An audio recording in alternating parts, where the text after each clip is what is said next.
Mordekai menyelamatkan nyawa raja. Ditulis dalam kitab sejarah kerajaan. Tetapi kala itu Mordekai tidak diberi penghargaan atau hadiah apapun, tetapi namanya ditulis di kitab buku harian raja sendiri. Jemaat terkasih dalam Yesus Kristus, di samping Ratu Ester dipilih menjadi ratu, tetapi ada seorang laki-laki yang ganteng, yang hebat bernama Haman. Dia pun mendapatkan kenaikan jabatan penghargaan yang luar biasa dari raja, karena raja menganggap keberhasilan mencari Ester menjadi ratu ada campur tangan bernama Haman. Maka Haman dikaruniai jabatan menjadi panglima TNI, panglima tentara di kerajaan Raja Ahasveros. Haman semakin hebat. Kebesaran, kemuliaan, kedekatan dari semua orang di kerajaan itu, Haman memiliki perkenanan yang lebih dari semua orang. Maka Haman menjadi sombong. Jadi hati-hati jemaat Tuhan. Terkadang Tuhan mengangkat kita tinggi, terkadang Tuhan memberkati kita berlimpah-limpah. Waktu susah, waktu miskin, waktu kita tak punya apa-apa, betapa rendah hatinya kita, betapa ramahnya kita kepada semua orang. Tapi di kala kita sudah ada di puncak kejayaan, kita lupa masa kesusahan, kita lupa masa kemiskinan. Haman lupa diri. Begitu dia dinaikkan menjadi orang hebat, nomor 2-nya raja, kemuliaan kuasa diberikan, kepercayaan diberikan, tetapi Haman menyalahgunakan itu. Haman menjadi sombong. Dia merasa dia sudah selevel dengan raja. Maka pada saat Haman berjalan, semua orang yang ada di depan Haman harus tunduk dan beri hormat kepada Haman.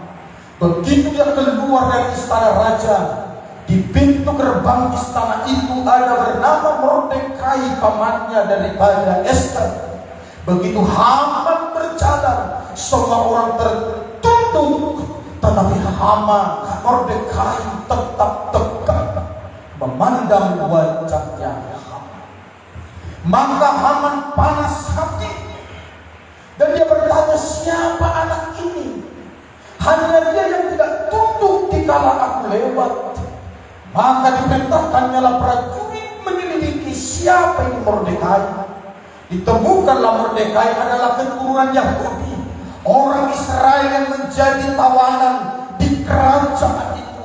Mordekai bukanlah rakyat asli di kerajaan itu. Dia hanya menumpang tawanan, jajahan, jadi budak di kerajaan itu. Maka dia meminta restu dari raja, mengeluarkan perintah supaya seluruh orang Yahudi, seluruh orang Israel dibinasakan dari kerajaan ini, karena mereka tidak tunduk pada peraturan-peraturan di kerajaan ini. Ternyata apa yang ditulis oleh Haman dimeterai oleh cincin raja. Artinya keputusan itu tidak bisa diubah, termasuk oleh raja sendiri.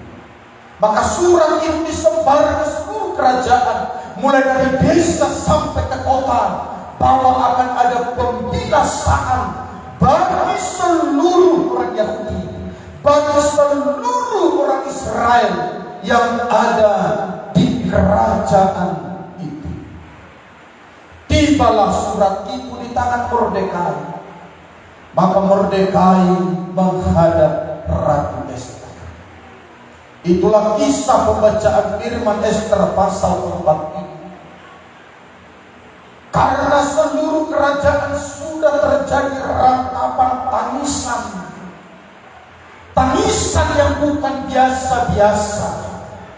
Tangisan yang penuh histeris. Karena semua orang Yahudi telah membayangkan betapa sebentar lagi mereka akan mengalami kematian. Mulai dari anak kecil kepada yang tua, pokoknya tidak ada yang disisakan. Mereka melihat suami, istri, anak, cucu, menantu, tinggal beberapa saat lagi mereka akan dibinasakan. Ada tangisan yang histeris di kerajaan itu. Timbalah kepada Mordekai. Maka Mordekai menghadap Ester dan memohon kemurahan hati raja. Tetapi Ester berkata, tidak ada seorang pun yang bisa menghadap raja kalau raja tidak panggil. Kalaupun ada orang yang menghadap raja tanpa dipanggil, hanya berlaku bila tongkat emas raja tidak ditujukan, diulurkan kepada orang itu, maka hanya satu undang-undang yang berlaku. Orang itu akan dihukum mati. Artinya tidak ada jawaban dari Ester. Tetapi apa yang dilakukan Mordekai dan Ester? Menomorsatukan Tuhan. Jabatan sebagai ratu pun tidak bisa jadi jawaban. Jadi jemaat Mordekai coba mengandalkan kedekatannya dengan Ratu Ester supaya Ester menghadap raja. Karena Ester adalah orang yang sangat dicintai, dikasihi oleh raja. Pasti mungkinlah Ester didengar oleh raja. Tetapi tersangkut dengan undang-undang, dengan perang. Esther tidak bisa berbuat apa-apa. Maka Esther meminta kepada Mordekai, umumkanlah ke seluruh orang Yahudi, marilah kita berpuasa 3 hari 3 malam, tidak makan, tidak minum. Marilah kita berdoa, merendahkan hati di kaki Tuhan, memohon belas kasihan Tuhan. Mereka datang untuk mengadu kepada Tuhan. Tidak ada jalan satu-satunya jalan keluar kecuali hanya pada Tuhan. Kenapa jemaat Tuhan? Karena mengubah undang-undang pembunuhan bagi seluruh orang Israel, raja sendiri pun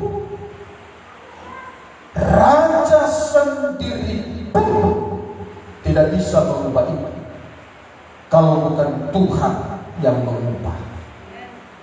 Untuk itu jemaat terkasih, mari kita lihat betapa Ratu Ester, Mordekai dan seluruh orang Israel di kerajaan Media dan Persia yang menomorsatukan Tuhan. Mereka sangat diberkati oleh Tuhan. Mari kita lihat satu persatu upah menomorsatukan Tuhan. Berkat di balik orang-orang yang menomorsatukan Tuhan, kita akan mengalami berkat-berkat yang hebat pada kala kita datang menomorsatukan Tuhan. Yang pertama, bila kita datang menomorsatukan Tuhan seperti Ester, Mordekai, orang-orang Yahudi, maka Tuhan mengistimewakan mereka. Tuhan menjadikan orang-orang yang menomorsatukan Dia menjadi pribadi yang spesial di mata Tuhan, yang istimewa di mata Tuhan. Karena pribadi-pribadi ini menyenangkan hati. Coba kita lihat jemaat Tuhan baru-baru ini dalam perayaan hari 17 Agustus 2022, genap bangsa kita memperingati 77 tahun kemerdekaan. Siapa menyangka bernama Farel? Pasti jemaat tahu kan? Farel, orang miskin dan sangat susah dari desa. Seorang anak pengamen bersama bapaknya bisa nyanyi di istana merdeka kemana dan membuat heboh seluruh lapangan istana, mulai dari Presiden Pak Jokowi, Ibu Iriana, Wakil Presiden, para menteri, Panglima Kapolri berjoget dibuat oleh Farel. Wah, Farel menjadi viral. Farel menjadi terkenal mendadak.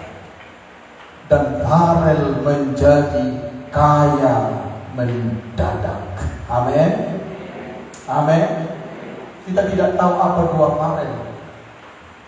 Nyanyinya nyanyi biasa. Banyak orang pintar nyanyi anak-anak. Sama seperti beberapa tahun dulu bernama Joni panjat tiap bendera, viral seluruh dunia. Bahkan dia kaya mendadak, terkenal mendadak. Ada banyak orang panjat tiang bendera gak terkenal. Tapi kenapa Joni panjat tiang bendera sampai diundang ke istana, diundang orang-orang artis terkenal, menteri, orang-orang konglomerat. Bukan cuma diundang, dikasih uang. Wow, itu Joni kaya mendadak. Kalau kita pikir dan renungkan, luar biasa. Orang yang biasa bisa menjadi orang istimewa. Untuk itu jemaat Tuhan, jangan engkau pernah berputus asa. Tetap nomor satukan Tuhan. Amin. Walau gimana pun keadaanmu hari-hari ini, bagaimanapun pergumulanmu hari-hari ini, mungkin engkau berkata semakin dekat aku ke Tuhan ini seperti tidak ada tanda-tanda berkat mujizat. Tidak ada apa-apa. Jangan pernah menyerah. Jangan pernah berputus asa. Si Odekta Borneo, siapa sangka menjadi juara dunia lari 100 meter dari Sobar, Kampung Peloso. Bapaknya sangat miskin, tapi dengan Odekta dia bisa bangun rumah besar. Karena Odekta banyak kasih berkat, terkenal ke seluruh dunia. Dia juara dunia, bukan juara nasional. Dari kampung bernama Soban. Saya sudah dari rumahnya si Odekta. Bapaknya bilang, harus ke rumah kau adikku. Kita harus berfoto di rumah. Odekta membawa nama bagus dari kampung Peloso. Bapaknya bercerita tentang kemiskinan dan kesusahan. Wah, mengerikan. Tapi luar biasa. Tuhan mengangkat. Mari tetap nomor satukan Tuhan. Amin. Maka Tuhan akan membuat kita menjadi nomor satu, bukan nomor dua. Tuhan membuat kita menjadi spesial dan istimewa. Tuhan membuat kita menjadi orang-orang khusus dan orang-orang penting. Merdeka ini menomorsatukan Tuhan dan Tuhan menomorsatukan dia. Ratu Ester menomorsatukan Tuhan dan Tuhan menomorsatukan dia. Bangsa Israel menomorsatukan Tuhan, maka Tuhan menomorsatukan mereka. Jadi orang-orang yang menomorsatukan Tuhan, yang berkenan di hati Tuhan, maka Tuhan akan mengangkat dia setinggi-tingginya. Bayangkan dalam hitungan sekejap Tidak perlu tunggu 1 menit, tidak perlu tunggu 1 jam. Tuhan mengangkat kita, tidak perlu di luar juga. Mari jemaat, semakin kita diangkat Tuhan tinggi, semakin cari Tuhan sungguh-sungguh. Amin. Amin. Semakin cari Tuhan sungguh-sungguh. Saya percaya peristiwa yang terjadi kepada Brigadir Joshua Huta Barat itu atas seizin Tuhan. Ada nyawa darah yang harus dikorbankan untuk pemulihan kebenaran di tengah-tengah bangsa. Dengan Brigadir Joshua Huta Barat ada banyak berubah, khususnya di kepolisian. Banyak dosa, banyak jenderal-jenderal yang tidak menjalankan tugasnya dengan baik terbongkar. Judi segala macam terbongkar semua. Tetapi ada harga yang harus dibayar. Darah Joshua Huta Barat menjadi sebuah pemulihan terjadi di tengah-tengah bangsa kita. Kalau kita saudaranya Brigadir Joshua Huta Barat, mungkin bapak mamanya, saya percaya pasti merasa bahagia dengan darah anaknya menebus dosa, khususnya di kepolisian yang tertutup rapi selama ini harus terbongkar. Untuk itu jemaat terkasih, apapun yang terjadi dalam hidup kita, jangan lihat yang negatifnya, jangan lihat yang sedihnya, tapi lihat apa maksud Tuhan di balik semua itu. Yang penting kita harus nomor satukan Tuhan. Yang kedua, berkat yang dialami Ratu Ester, Mordekai dan bangsa Israel pada waktu mereka menomorsatukan Tuhan di negeri ini. Yang kedua, Tuhan mengubah keadaan mereka seperti mimpi. Tuhan mengubah keadaan mereka seperti bermimpi. Mazmur 126 berkata bahwa Tuhan memberkati kita seperti kita bermimpi. Seperti kita bermimpi. Saya percaya keluarga Pak Hizkia baru-baru ini pasti seperti bermimpi. Pindah dari rumah yang sangat sederhana, dari papan-papan lantainya yang tidak lagi jelas, ke rumah yang lebih mewah. Wow. Rumah yang sederhana, bukan cuma sederhana, sangat sederhana. Saya tidak tahu bagaimana perasaan Pak Hizkia, dan adik-adiknya masuk ke rumah ini. Ini seperti rumah kita bermimpi di rumah ini.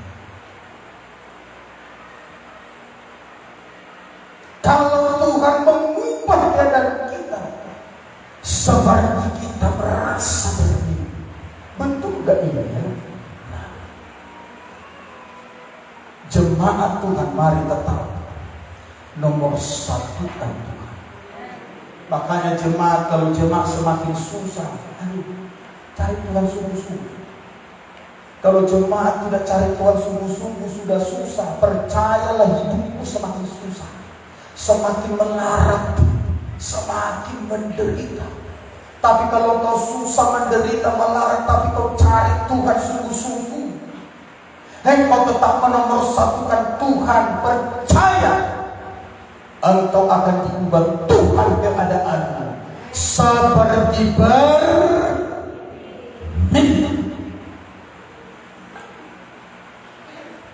Seperti kita tidak percaya. Siapa menyangka Mordekai menerima pertolongan Tuhan seperti bermimpi. Mereka sudah dirundung duka cita yang amat dalam. Mereka menangis, histeris menangisi hari kematian mendekat. Tapi duka cita mereka diubah Tuhan menjadi suka cita. Air mata mereka diubah Tuhan menjadi mata air. Bayangkan air mata yang tadinya mereka sudah kehabisan air mata menangis, tetapi air mata itu berubah menjadi mata air. Artinya apa? Tadinya bangsa ini mau dibinasakan, tetapi raja mengumumkan, "Hai orang-orang Israel, kuberi kau kesempatan membunuh siapa yang kau suka bunuh. Engkau yang tadinya akan dibunuh, engkau akan membunuh." Bayangkan air mata berubah menjadi mata air. Sengsara berubah menjadi nikmat. Kematian berubah menjadi kehidupan. Kemiskinan berubah menjadi kekayaan. Wah, ini bila Tuhan sudah turun tangan, nggak ada yang nggak beres. Tuhan kalau sudah campur tangan, tidak ada yang tidak selesai. Tapi kalau bukan Tuhan, coba kita mengadu masalah kita ke orang, malah jadi tambah masalah. Kekecewaan yang datang. Kita ngadu ke keluarga, malah kita direndahkan. Tapi siapa yang mengadu ke Tuhan akan merasa bahagia luar biasa. Jadi kalau jemaat punya masalah, berlutut. Jangan doa biasa-biasa lagi. Air mata kita itu harus tertumpah. Bila perlu buat seperti Mordekai ini, puasa 3 hari 3 malam. Coba jemaat Tuhan, kalau ada masalahmu berbulan, puasa 3 hari 3 malam. Tidak makan, tidak minum, menangis terus, Tuhan tolong, Tuhan tolong, Tuhan bela masalahku, Tuhan bela persoalan. Saya yakin Tuhan tidak akan menutup telinga.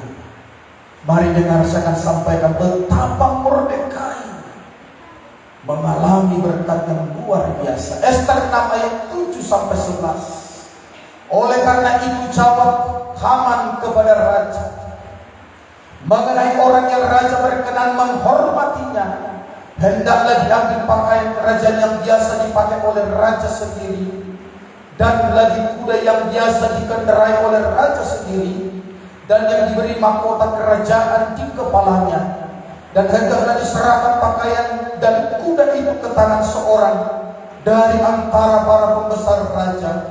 Orang-orang bangsawan lalu hendaklah pakaian itu dikenakan kepada orang yang raja berkenan menghormatinya. Kemudian hendaklah ia diarah dengan mengendarai kuda itu melalui lapangan kota, sedang orang berseru-seru di depannya. Beginilah dilakukan kepada orang yang raja berkenan menghormatinya. Maka kita raja kepada Haman, perhatikan, segera ambillah pakaian dan kuda itu seperti yang kau katakan itu. Lakukanlah demikian kepada Mordekai, orang Yahudi yang duduk di pintu gerbang istana. Sepatah kata pun janganlah kau lalaikan daripada segala yang kau katakan itu. Lalu Haman mengambil pakaian dan kuda itu dan dikenakan pada Mordekai. Kemudian diarahnya Mordekai melalui lapangan kota itu, sedang ia menyerukan di depannya, beginilah dilakukan kepada orang yang raja berkenan menghormatinya. Perhatikan, Haman panglima kesayangan raja. Haman orang kepercayaan raja.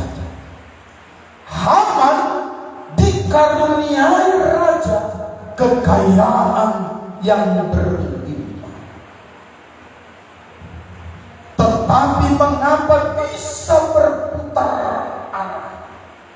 Sementara Mordekai sangat dibenci oleh Haman. Mordekai orang yang akan dibunuh, dibinasakan oleh Haman. Bahkan tiang gantungan sudah didirikan Haman di depan rumahnya untuk kelak Mordekai digantung di situ. Kenapa berubah jemaat? Siapa yang mengubah itu? Bukan raja, tapi Tuhan ngomong sama raja. Beginilah melakukan skenario yang hebat. Kenapa ini muncul? Karena malamnya, perhatikan ayat-ayat sebelumnya, jemaat nanti bisa baca. Karena malam itu raja tidak bisa tidur sampai pagi. Entah kenapa raja tidak bisa tidur. Siapa yang membuat raja tidak bisa tidur sepanjang malam? Tuhan. Tuhan. Dan kenapa raja bilang sama pengawal? Pengawal, ambil kitab buku harian. Saya mau baca-baca. Nah itu kan, ya apalagi anak-anak gadis suka ya baca buku harian. Tanggal segini, bulan segini kami jalan-jalan. Ciri-ciri laki-laki yang mencintai begini. Semua itu ada di buku harian, dicatat. Apa yang dilakukan, suka-sukanya, makes-mikesnya di buku harian. Nah, raja bilang, ambil buku harian. Maka pengawal dibaca satu persatu, memberitahukan rencana pembunuhan Bigtan dan Teres. Paginya Panglima Haman dapat ke istana. Siapa yang jalan itu? Haman, panglima tuan-tuan.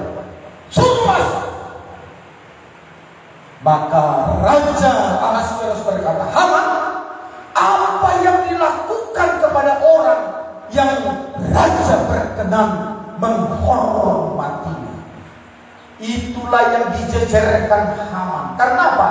Pikiran Haman, tidak ada orang yang raja berkenan menghormatinya kecuali dua. Itulah orang sombong. Kecuali saya. Maka Haman merancang semantap mungkin harus sama dengan raja. Begini. Lalu raja berkata, Haman, lakukanlah itu kepada siapa? Mordekai. Kaget gak dia? Wah, jantungnya. Saya masih puji Haman itu, jantungnya masih bagus. Sebab kalau jantungnya tidak bagus, pasti dia mati jantungan. Karena justru orang yang dibunuh maupun binasakan sedang terjadi, kok jadi saya hormati? Maka diaraklah Mordekai.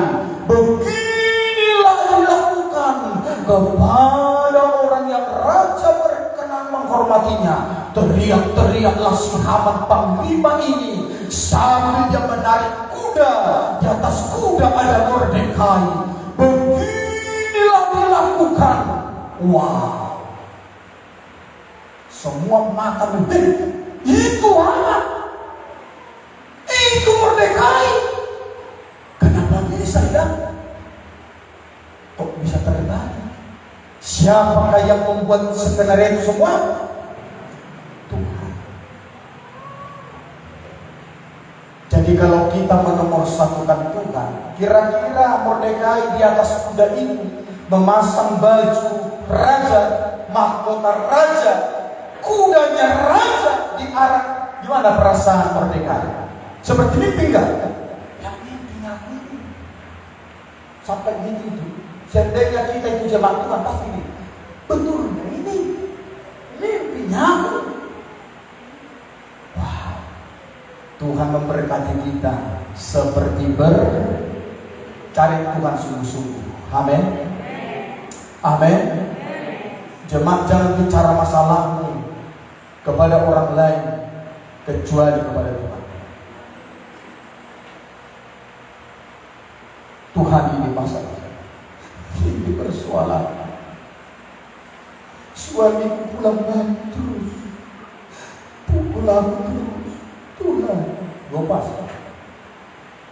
Suami-suami yang belum bertobat butuh tangisan istri, butuh tangisan anak-anak. Ini banyak istri kolak kol harus lepas sama ini. Api bulu. Dah. Bisa mau homang doho. Wah. Hanya kau rupanya bisa selingkuh. Kau masih satu perempuan, aku sudah laki-laki bisa cari. Gimana dah bagaimana? Menangis. Tiba-tiba nanti suaminya seperti dilotaki dan lama-lama. Tuhan, entah mungkin dia seperti lama-lama. Macamlah cara Tuhan itu luar biasa. Dia bilang, bertobatlah cintaku, gereja lagi kami Yesus. Kalau bilang aku langsung bisa sentuhan dari gereja. Aku akan melayani Tuhan. Lalu istrinya bilang, oh rumahmu memerni bilo. Bilo tak berasik dan batu korban. Ya, sadar ini. Betul, hari Minggunya datang dia. Minggu besoknya datang dia. Gak pernah lagi kegede tua. Rokok pun sudah dibakarinya. Wih, jemaat akan mengalaminya. Amin. Percaya, itu sudah banyak kesaksian. Merbau dimenangkan istrinya. Pak Joni Pardede undang saya untuk Jum KKR-nya. Tak kenapa rajin kali Pak Joni Pardede hari-hari ini. Kirim ya hari-hari Minggu balik. Ya, gimana dia KKR ada Jumnya dikirim ke saya. Ini tanda-tanda apa yang saya dalam hati. Ya. Coba Pak Joni Pardede dimenangkan istrinya loh. Apel Babu sudah meninggal juga dimenangkan. Ini manusia-manusia yang tanda kutip tidak mungkin lagi bisa bertobat kalau kata dunia, tapi Tuhan ubah seperti bermimpi. Jemaat Tuhan, mari. Kalau jemaat belum mengalami yang seperti ini, jangan-jangan kita masih biasa-biasa dapat Tuhan. Tuhan itu masih nomor 10 atau nomor 9, belum jadi nomor 1 kita. Mari. Mordekai mengalami. Yang terakhir, berkat yang dialami Esther, Mordekai dan orang-orang Yahudi pada waktu mereka menomorsatukan Tuhan. Yang ketiga, Tuhan bertindak di luar pikiran manusia, membela umatnya. Tuhan bertindak menolong, membela dengan luar biasa, bukan biasa-biasa. Kalau Tuhan menolong kita biasa-biasa, itu belum ada spesial, belum istimewa itu. Tapi Tuhan menolong kita luar biasa, di luar pikiran, di luar apa yang kita minta dan doakan. Tuhan menolong kita. Saya pernah dengar seorang teman, Tuhan memberkati dia. Pada waktu dia butuh berkat, sambil bawa sepeda motor, dia pun sudah loyo dan linglung. Karena mikirin persoalan, butuh uang. Tapi jemaat Tuhan, kawan yang saya kenal ini dekat dengan Tuhan. Dia setia, dia melayani Tuhan walaupun dia bukan seorang gembala. Dia berdoa. Bagaimana cara Tuhan menolong jemaat Tuhan? Tiba-tiba ada mobil mewah mengikuti si kawan ini. dia pun makin jantungan. Ke kiri dia, mobil mewah ini ke kiri. Ke kanan dia, mobil mewah ini ke kanan. Berhenti dia, berhenti mobil mewah. Coba kalau kita diikuti orang seperti itu, ada perasaan jantung kita. Apa masalah? Yang polisi ini, tapi waktu dia berhenti mobil mewah ini, keluarlah yang punya mobil mewah ini. Pak, bisa gak Bapak parkir mau kereta Bapak di sana? Loh, kenapa Pak? Gak usah takut Pak, gak usah takut, tenang saja. Kulihatlah ke dalam Pak Pendeta, ada istri dan anak-anaknya, tenang Pak. Berarti tidak penjahat. Kalau di penjahat gak mungkin bawa istri, bawa anak-anaknya di dalam mobil. Kecuali tadi ada bapak 3-4 orang ketakutan. Jangan-jangan ini api. Maka aku parkirlah sepeda motor. Padahal masalah masih dikubur. Tahu jemaat Tuhan, disuruhlah kawanku ini masuk ke mobil mewah ini, diajaklah makan di restoran yang dia belum pernah makan restoran seperti itu. Bayangkan sekali makan bisa sampai 5 juta, 5 orang. Wow. Sesudah selesai makan, ceritalah si orang kaya ini. Mungkin tadi Bapak ketakutan kan? Iya betul Pak. Ini apa yang kok saya ikuti? Begini Pak, aku punya bapak kandung sudah lama begini. Persis bapakku seperti Bapak, sambil nangis dia. Jadi seolah-olah tadi kuliah bapakku hidup kembali, maka ikuti Bapak terus. Jadi kuliah bapakku seolah-olah hidup kembali, gak ada bedanya Bapak seperti kembarannya asli. Maukah menjadikan Bapak jadi Bapak angkatku? Siapa enggak mau orang kaya jadikan kita Bapak angkat? Saya paling mau. Kalau ada bilang, maukah engkau jadi anak Bapak angkat? Orang konglomerat ini. Wah, siapa enggak mau?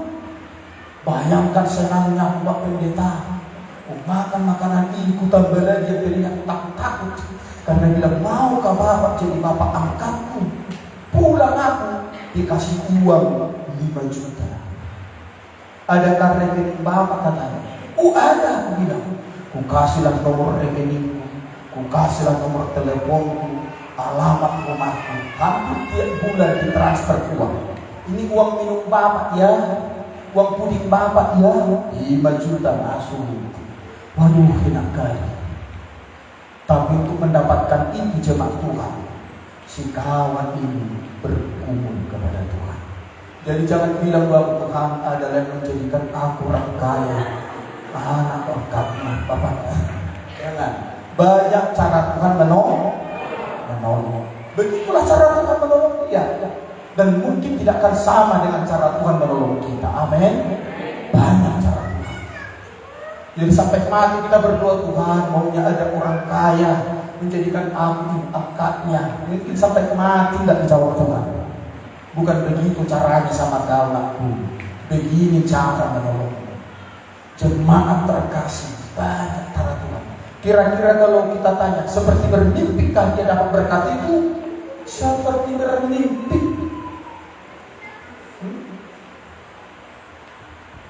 Ya, kalau sepeda motor ini bukan dekat itu kan, kalau kita banyak pikiran, banyak beban, banyak pergumulan, seolah-olah kita nggak di sepeda motor itu kan.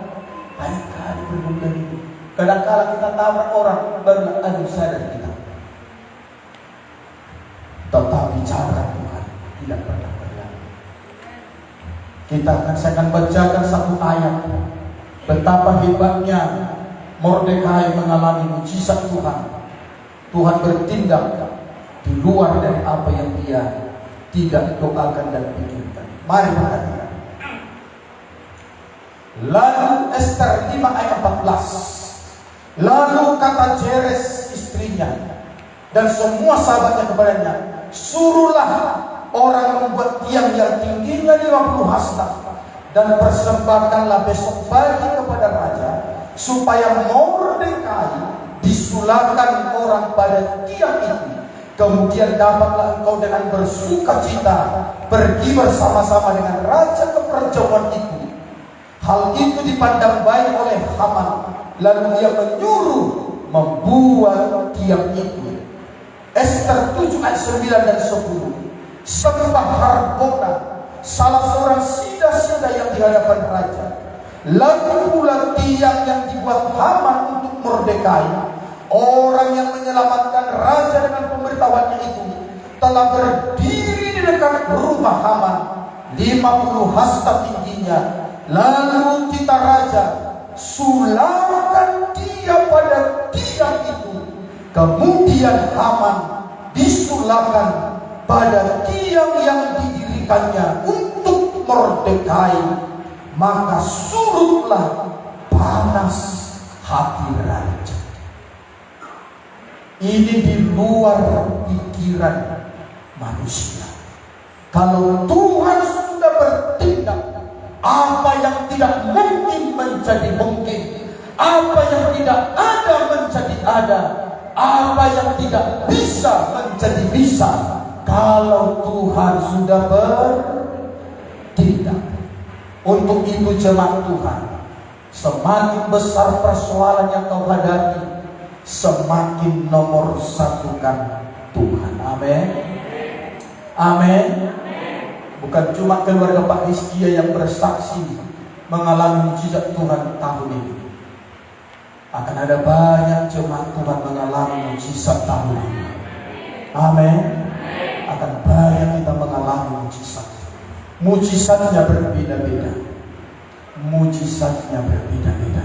Mari kita semakin perbanyak kita mencari Tuhan, banyak berdoa, banyak menangis.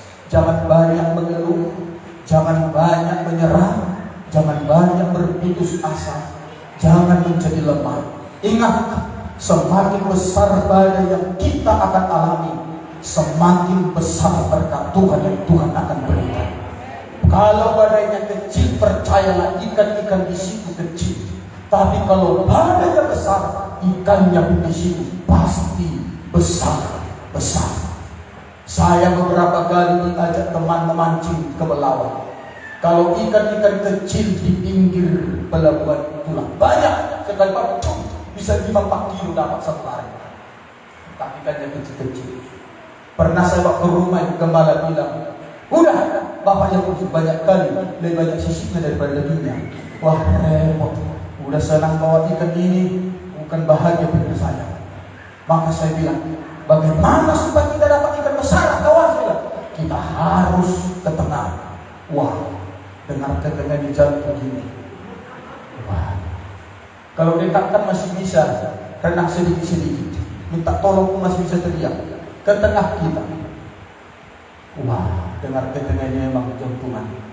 Tapi ada hikmat kawan saya pendetan Tony Sikombi dibawa baju pelampung. Sudah kusiapkan Pak Pendeta baju pelampung 2. Kalau apa-apa nanti kita renang di laut. Mantap. Rupanya ikannya besar. Wah. Jadi kalau semakin besar masalah kita, percayalah berkat Tuhan semakin besar Tuhan sediakan. Amin. Amin. Mari kita bangkit berdiri bersama-sama. Haleluya, haleluya, haleluya, haleluya, Bapak, haleluya. Siapakah Ester? Siapakah Mordekai? Siapakah orang Yahudi yang sedang tertawan, terjajah, teraniaya? Tuhan, tapi mereka tetap menomorsatukan Engkau. Di tengah-tengah persoalan yang teramat besar, pembinasaan atas mereka sedang dikumandangkan, menunggu beberapa hari ke depan. Tetapi umat ini datang berdoa puasa, mencari Tuhan, mengandalkan Tuhan. Tidak ada lagi jalan keluar kecuali di tangan Tuhan. Tidak ada pertolongan kecuali dari Tuhan. Mordekai, Ester, seluruh orang Yahudi menangis, berdoa puasa di kaki Tuhan, mencari Tuhan, meminta pertolongan Tuhan. Bapa, spesial bangsa ini di matamu. Istimewa Mordecai Esther dan orang Yahudi di matamu. Engkau menomorsatukan mereka Tuhan. Engkau mengubah keadaan mereka dengan luar biasa. Engkau bertindak dengan cepat, tidak terlambat menolong mereka. Karena Engkau Tuhan bisa mengatur segala-galanya. Yang tidak mungkin bisa diubah oleh siapapun, bagimu Engkau bisa ubah. Yang tidak ada bisa menjadi ada. Tuhan, hamba merindukan ini terjadi bagi setiap kami. Ajar kami seperti Esther Mordecai dan bangsa Israel untuk senantiasa menomorsatukan Tuhan, mengandalkan Tuhan dalam setiap persoalan pergumulan yang sedang kami hadapi, kesusahan, penderitaan, sakit, penyakit yang akan kami alami. Tuhan, kami datang mengandalkan. Glory, mari sembah Tuhan.